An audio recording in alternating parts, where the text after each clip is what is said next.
Hey, what's up, guys? Alright, bringing to you a quick video on belt sanders. Oh, hold on.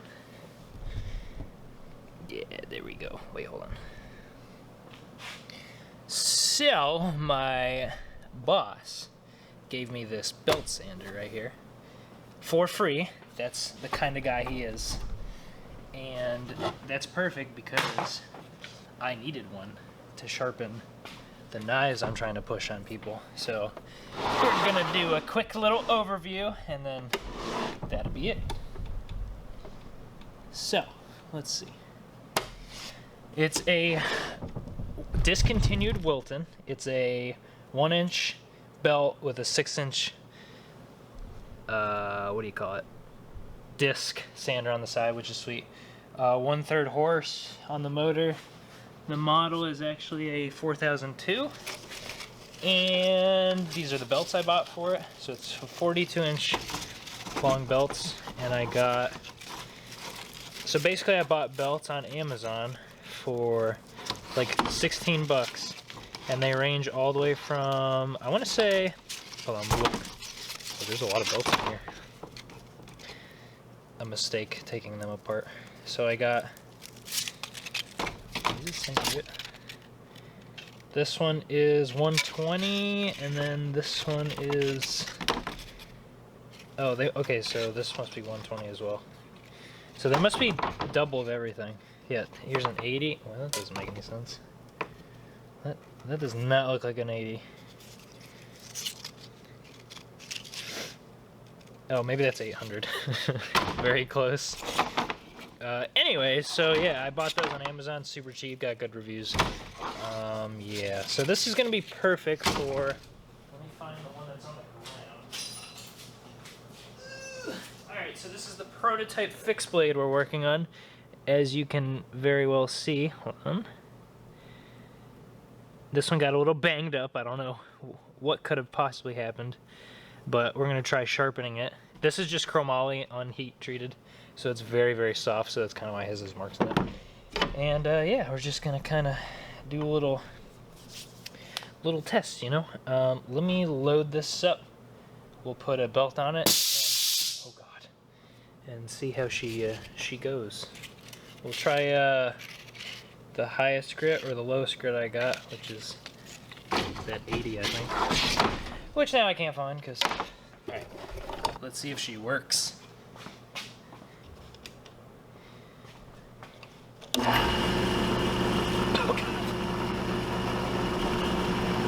Nice and quiet. There's some broken things on her, but I think this will be good. Now let me figure out how to put the belt on. Probably take this, I'm guessing take this side cover off, which we'll probably just leave off. There's one under here.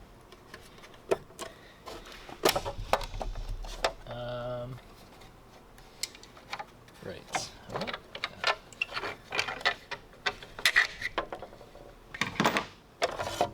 Okay. Yeah, a little dirty in here, no big deal. These things come out of my way. Yeah.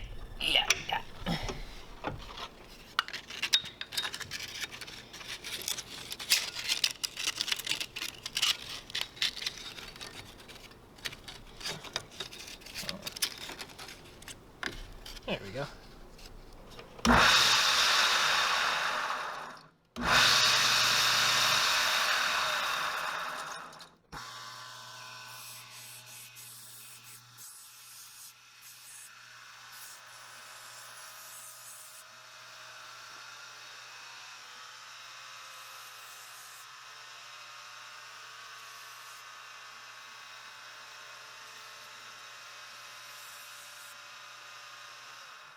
I can tell this is going to be a steep learning curve, learning how to sharpen these things.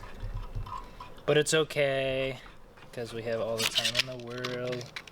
Alright, so that's the 80, and then we'll move to something soft.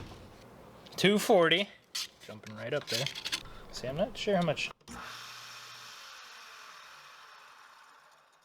not entirely entirely sure how much tension is supposed to be on this thing.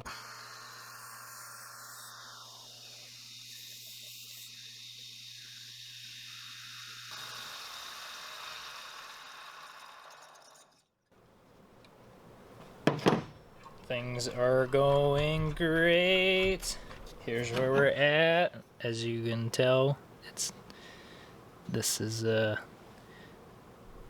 not rounded anymore, but that will come with practice. Focus. Yeah. All right, let's keep going. This one feels softer than that one. We'll try this one.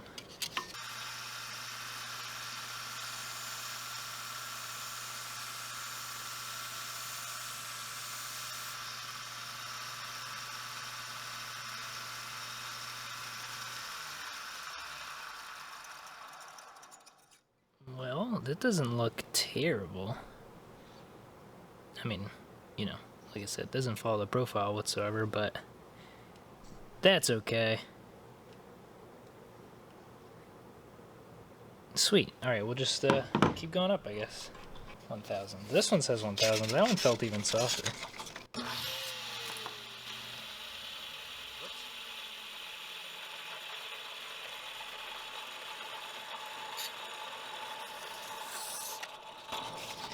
Who would have thought? Luckily these belts are not exactly dangerous when they come off. They're slow moving.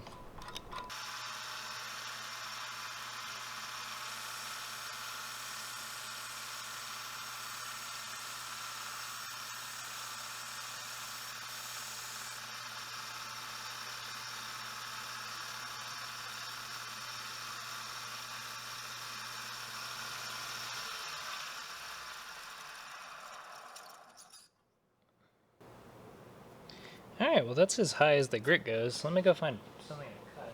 Here we have some cardboard, or thick paper. And quite dull.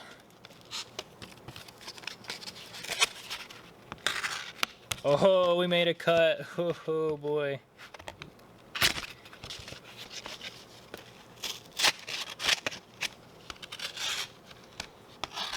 I mean, it kind of works. Well, anyways, that's my new belt sander to me. And yeah, that's all part of the learning process, you know? You know what I mean? Alright guys, thanks for watching. Really quick video. It's part of my new plan to upload much more often, much more frequently, instead of just waiting a couple weeks to get footage. And then just releasing it as one big thing, because what happens is I forget what I was doing that week before, and then I never end up releasing anything. So that's kind of why the videos are sparse, if you could put it mildly.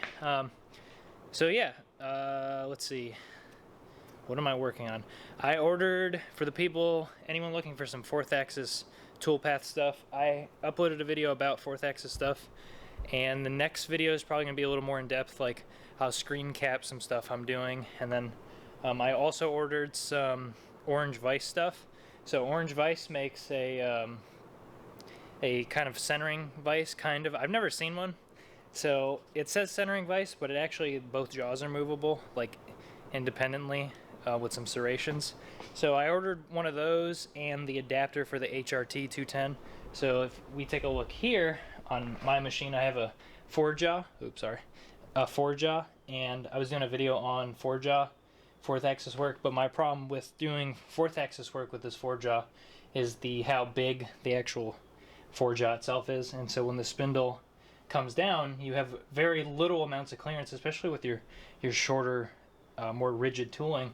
It's almost impossible to cut close to the jaws itself, so you end up having to stick your part way out here, and you get a lot of chatter. So the way that Orange Vice is supposed to work is it's an actual vise, like, you know, like a normal Kurt vise, but it's got it's tinier, and it's when your block sits in it, the block is the thing that'll stick up, as opposed to this. You'll see it. I'm supposed to get it on Wednesday next week, so I'm definitely going to post a video about it. I ordered like 2 sets of jaws, A and B. If you go on their website, you'll know what I'm talking about. And yeah, we'll do a video about that. And yeah, we can all learn 4th axis together, because like I said, there's not a lot of actual data, or not a lot of like video stuff about learning 4th axis or doing 4th axis toolpaths. It's all about 5th axis stuff, but most of us can't afford 5th axis, so we're gonna have to settle with multiple setups of 4th axis. So if you're trying to, if that's something you're kind of interested in, go ahead and subscribe, and yeah, we'll get a move on that. So yeah, thanks for watching, and enjoy your Thanksgiving.